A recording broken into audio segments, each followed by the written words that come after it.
Hi. In this session, we'll be discussing about directed graphs. Okay, so directed graphs are basically graphs in which edges have a direction. That's a very simple definition. Okay, so a graph in which edges have a direction are called directed graph. For example, if you have a graph like this is a graph. For example, V1, V2, V3. Okay, so these graphs here, this is basically an undirected graph where the edges have no direction. Now, if I assign direction to the edges, suppose this edge is going from V2 to V1, this edge is going from V3 to V1, and suppose this edge is coming from V2 to V3. Okay, so when directions are assigned to these edges in a graph, it is called a directed graph, or in short we call it as digraphs.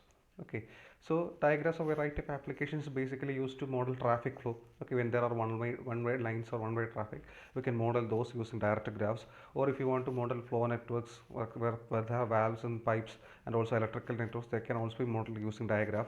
And also in while modeling computer programs, because in computer programs you know that the programs are executed in a particular direction in sequential order. Okay, so there's a direction associated to that. So when you model those programs, that can also be modeled using diagrams. So there are a variety of applications are there for diagrams when direction is important. Okay, now let us see what is the formal definition of a diagram. Okay, it's a very simple thing, you can write in your own words. A diagram consists of basically a set of vertices, okay, and a set of edges just like a indirect graph, and a mapping that maps every edge onto. Okay, this is up till this it is same as our usual graph. Okay, but here every edge is not mapped to a pair of vertices, but they are mapped to an ordered pair of vertices. That is very important. So in an indirect graph, every edge is mapped to a usual pair is mapped to a pair of vertices, but in a digraph every edge is mapped to an ordered pair, because the order is important, where the edge is going to start and where the edge is going to end. So basically in a digraph it is same for all the definition for except for undirected graph. The only difference is that here every edge is associated with an ordered pair of vertices. Okay, for example, if you look at this graph, if you look at this graph closely, okay, suppose you are looking at this graph, you can see that the edge E1 is associated with the ordered pair V1 comma V3. That means it is starting from V1 and it is ending at V3. Okay, similarly if you look at edge E3, it is associated with V4 comma V1. It is not associated with V1 comma V4, because the edge which is associated with V1 comma V4 in this graph is actually E2. So here order of the vertices is also important. So that is the meaning of a digraph. So digraph consists of two sets, vertices, edges, and also a mapping or a function which maps each edge to a ordered pair of vertices. Okay, that's a very simple idea. Okay, now if you look at edges in a digraph, these edges are also called arcs. Okay, these edges are also called an arc. Okay, like in a circle. Okay, some textbooks call the edges as arcs. Okay, and when you look at an edge, you can see that an edge will have a starting vertex, we'll call it as an initial vertex. Okay, and it also has an ending vertex, we call it a terminal vertex. So associated with every edge in a digraph, it has an initial vertex and also a terminal vertex. Okay, so like used to call it as n vertices in usual graphs, but here the direction is important, so it will have a starting point, also an ending point. So it is called an initial vertex is there and also terminal vertex is there. And suppose the initial and terminal vertex are same. Okay, in the undirected graph we call those edges as loops. Here they will call them as self loops. Okay, so basically this edge which has its edge this edge E5 which has the same starting and end point staying initial and terminal vertex V2 will be called a self loop. So I hope you understand what we mean by a self loop. Okay, now for all practical purposes, if you look at this graph closely, I'm taking this graph closely, you can see that this E3 and E2 are actually different edges. Okay, they are not parallel edges, they are entirely. So in usually graph theory, when you study simple graphs, we consider these two graphs as parallel edges, because in undirected graph. But here, to be a parallel edge in a directed graph, not only the n vertices should be same, but also the direction should also be the same. So if you look at this graph, you can see that here E2 and E3, that is E2 and E3 are not parallel just because their directions are different. So that is also important. So there are parallel edges are those edges in digraphs. So in considering digraphs, two edges are said to be parallel if their initial and terminal vertices are just the same and also the direction is also the same. Okay, so that is very important. So here E2 and E3 are not parallel edges. So but if you look at this graph in this side, you can see that E8 and E9 and even E10, they are all parallel just because they have the same direction. Okay, so I hope it is clear what do you mean by parallel edges in the case of digraphs. For digraphs, this E3 and E2 are not parallel edges. Okay, so that is the meaning. Okay, so you can also carry over the concept of other graphs to digraphs. Also, we have studied many concepts or many definitions like that in usual graphs. We have studied about isomorphism of graphs. We studied about paths in graphs. We studied about different types of graphs like complete graphs, okay, simple graph, etc. So we'll be carrying over those concepts to digraphs also. Okay, so basically digraph is a graph in which edges have a direction. Now let us look at some important properties. Okay, so looking at the vertex again. Okay, now we have discussed all this. We can see that energy is incident not only on a vertex, edge is incident out of a vertex, and also an edge is incident into a vertex. Okay, suppose an edge is incident out of vertex, that vertex will be called an initial vertex, and suppose an edge is incident into a vertex, that vertex will be called a terminal vertex. Okay, so an edge is out incident out of a vertex means if you look at this graph, you can see that E3 is incident out of V4, so it is coming out of V4. So we will say that V4 is the initial vertex of this E3, and also it is incident into V1 or it is going into V1. So we will say that V1 is this edge E3 is incident into V1. Okay, and also we have discussed what do you mean by parallel edges. Okay, if they are mapped into same or two directional merges are said to be parallel if they are mapped onto the same ordered pair. Here order is important, or the direction of edges is also important. Okay, and now we can also carry forward the concept of degree here. We can also carry forward the concept of degree here. So you have to be very careful here. Okay, it's very simple idea.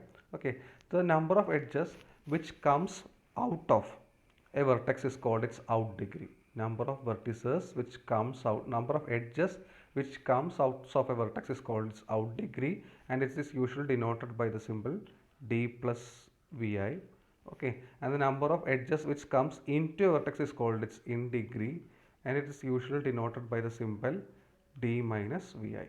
Okay, for example, if you consider v1, let us try to find its out degree. So if you have consider out degree means number of edges which are going out of V1. So what are the edges which are going out of V1? We can say that E4 is going out of V1, E1 is going out. So this is our vertex V1. E4 is going out of V1, E1 is going out of V1, E2 is going out of V1. So basically the out degree of V1 is actually 3. Okay, now what is the in degree? The number of edges which are coming into V1. So what is the now in degree of this one? It is basically only E3 is coming into V1, so the in degree of V1 is actually 1. Okay, so I hope it is clear what do you mean by out degree and in degree. And for self loops, you have to use you have to have you have the contribution of 2 to the out degree or in degree. That depends upon the convention of the textbook. Okay, some textbooks they take the 2 to the out degree, and some textbooks take 1 to the 2 to the in degree, or they give 1 to out degree and they give 1 to in degree also. It depends upon the convention of the textbook. So we will not be discussing that here. So that also you can consider. Okay, so we will only be considering those which just don't have self loops.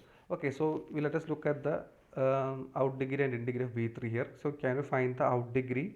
Which are edges are coming out of V3? Only one edge E6 is coming out of V3. So the out degree of V3 is actually 1. Okay, what is the in degree of V3? Which all edges are coming? Here one edge E1 is coming, E8 is coming, E9 is coming, E10 is coming. So it will have in degree of 4. Okay, so I hope it is clear what do we mean by out degree and in degree.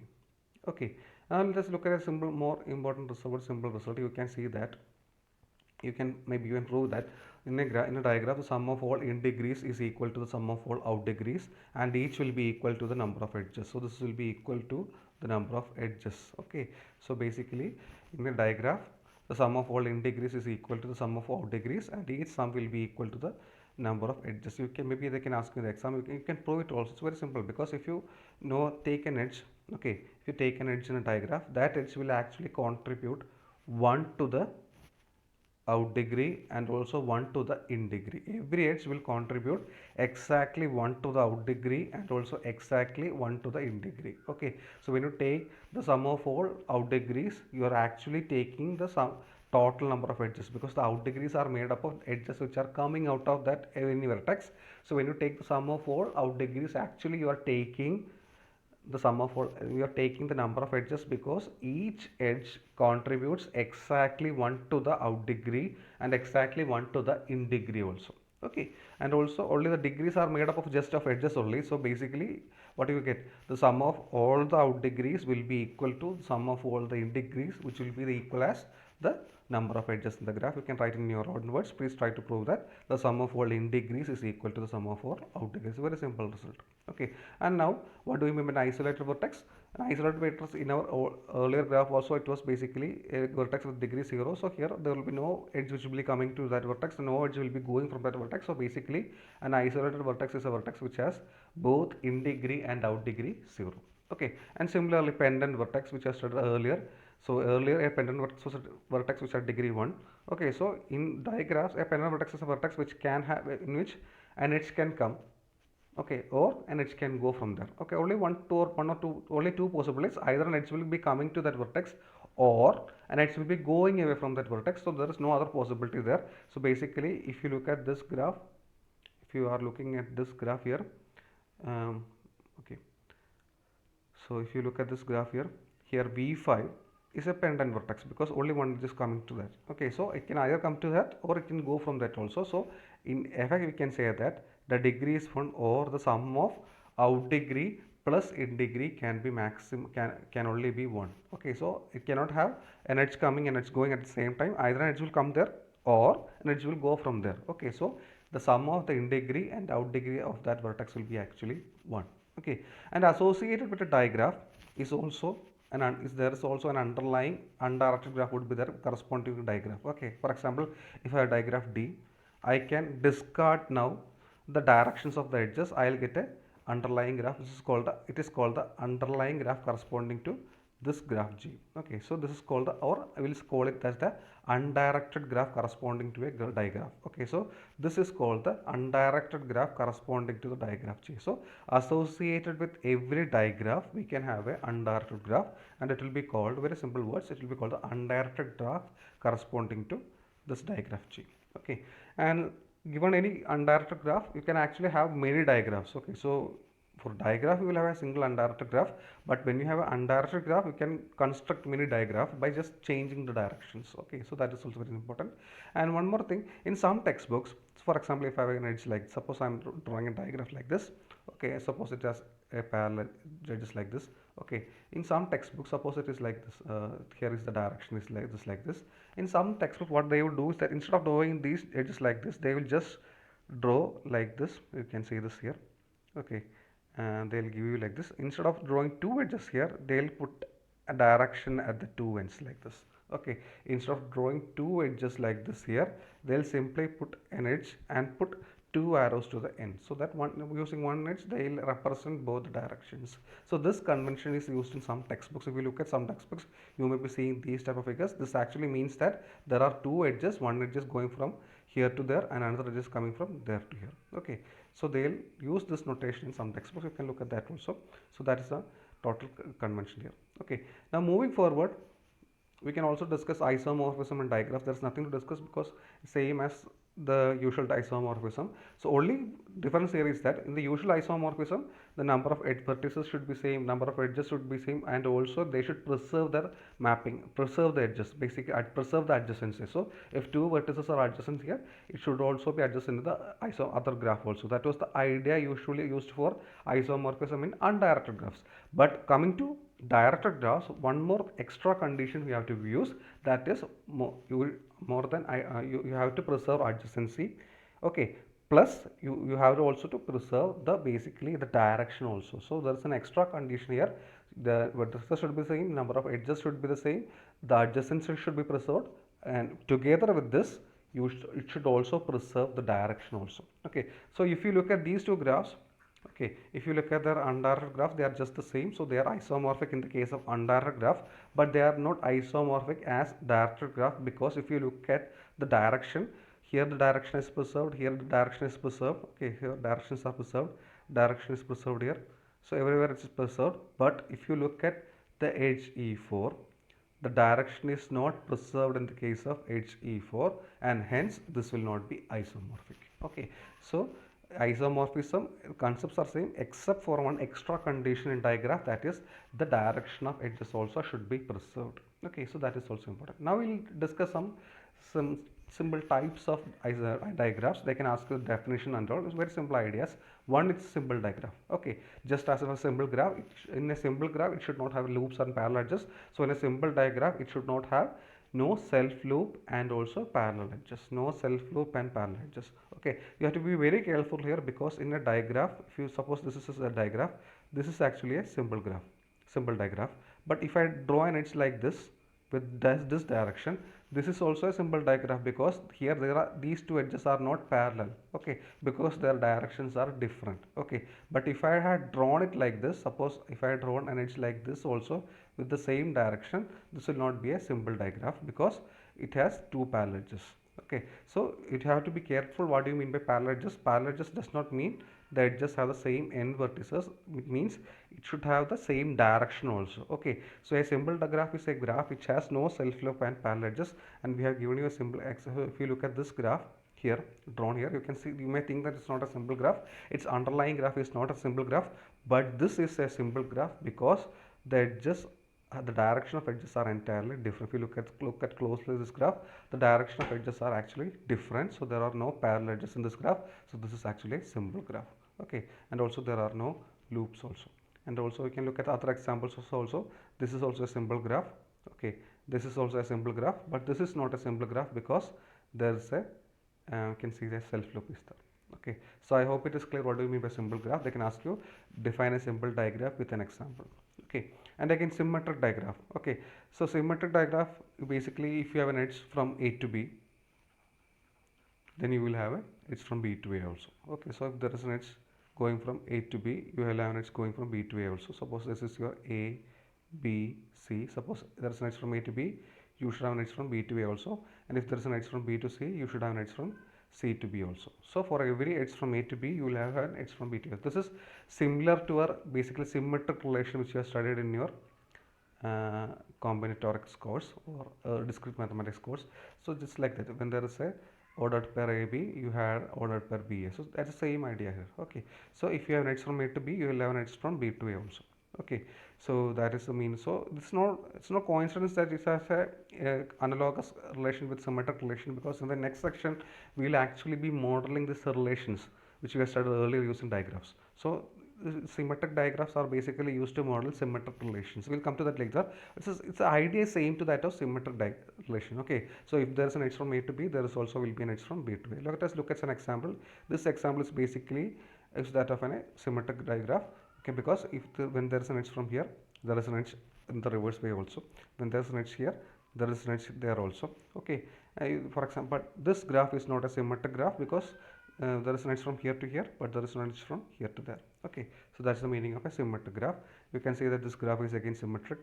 Okay, but this graph is not symmetric. Okay, for every, so if there was an edge, let's suppose there was an edge like V2 to V3 like this will not become symmetric because there is no edge from V3 to V2. Okay, so that is the idea of a symmetric graph. So I hope it is clear what do you mean by symmetric graph. Okay, and coming to asymmetric graphs, maybe you can think of what do you mean by asymmetric graphs. Okay, so if there is an edge from A to B, there cannot be an edge from B to A. That's the idea. If there is an edge from A to B, there cannot be an edge from B to A. Okay, so an asymmetric graph is a graph, digraph is a graph in which there is at most one direct edge between a pair of vertices. There is at most one directed edge between a pair of vertices. Okay, so once there is an edge from 1 to 2, there cannot be an edge from 2 to 1. Okay, so this is not an asymmetric digraph. Okay, and by convention, asymmetric digraph, that will take those with self loops also, we consider them as asymmetric. Okay, so even if there are self loops, it is considered to be asymmetric, no issue, and it is actually similar to our anti-symmetric relation. We'll come to that later when we study in the next section, when we will model this binary relationship using this diagrams. Okay, so asymmetric graph is a graph in which if there is an edge from 1 to 2, there is no edge from 2 to 1. So maximum there is a possible is one directed edge from a between a two pair of vertices. Okay, maximum there is one edge, at most one directed edge between a two pair of vertices. That's called an asymmetric digraph. Okay, so this is an example of an asymmetric digraph. Okay, so suppose there was an edge from 2 to 1, this will not become asymmetric. Okay, and similarly this is an example of a symmetric digraph. This is not asymmetric. And if you look at this graph here, this is also asymmetric. Okay, because there is maximum one, at most one edge between any two pair of vertices. Okay, so once there is one edge between any pair of vertices, there is no edge in the reverse direction also. So that's an example of an asymmetric graph.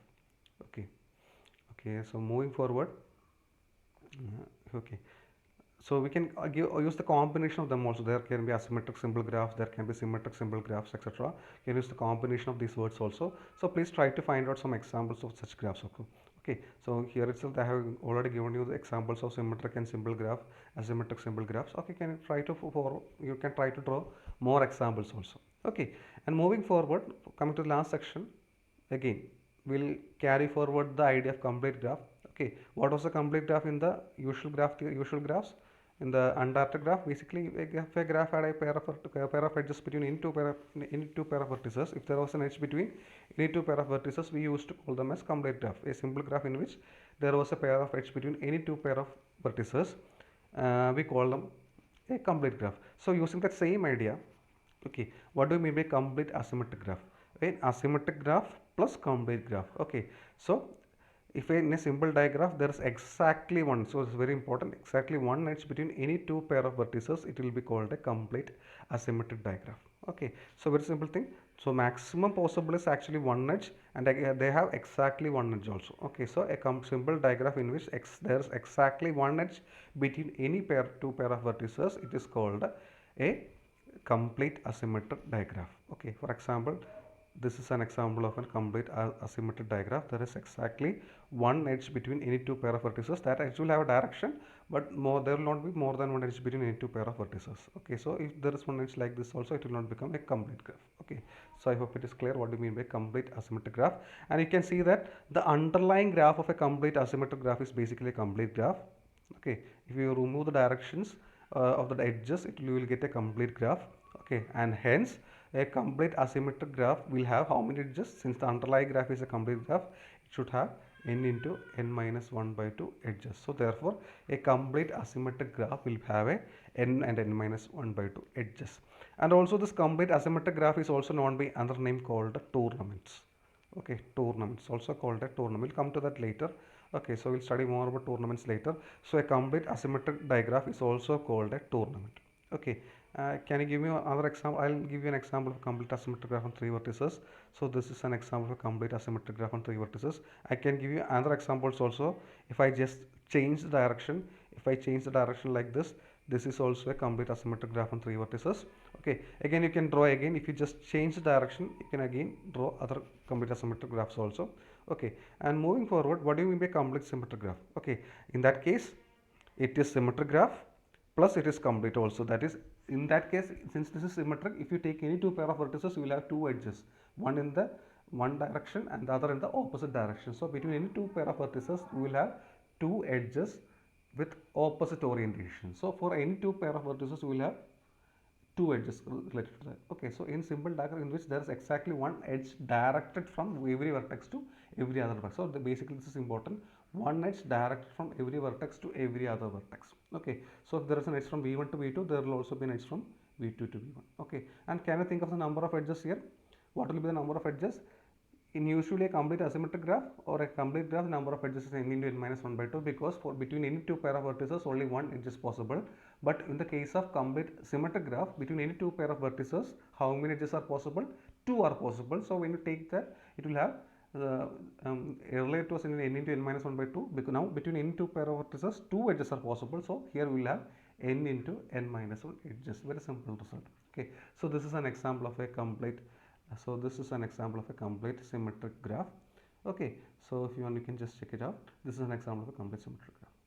Okay, and moving forward again here, we'll now discuss about what is mean by balanced diagram. Okay, in a balanced diagram, every vertex have the same in degree and out degree. That's a very simple result. Okay, so if you take a vertex, its in degree and its out degree would be just the same. That's called a balanced diagram. Okay, so it doesn't mean that the in degree and out degree of different vertices are the same. It just means that for any vertex, if you take a particular vertex, its in degree and its out degree would just be the same. Okay, it's also called by another name called isograph.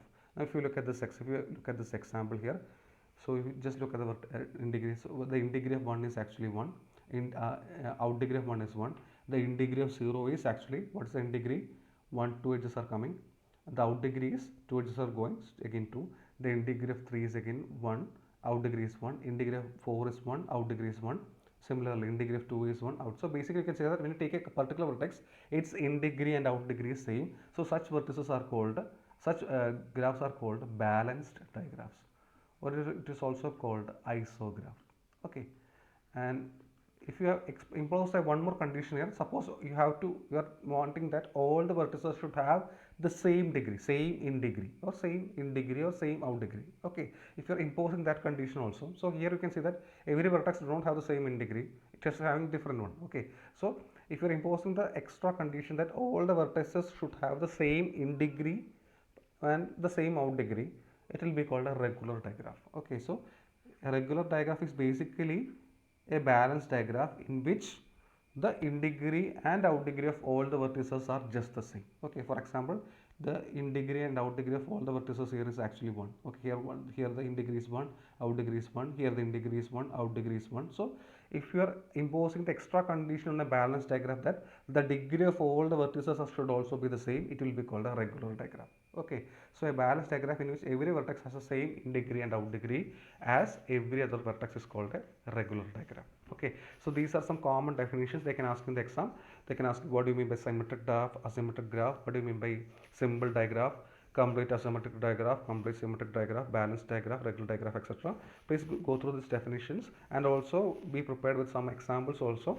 Okay, so they can ask you give the definition using some examples also. So that's the basic idea. Now in the next section we'll move forward with the modeling binary relationships using diagrams. Okay, thank you.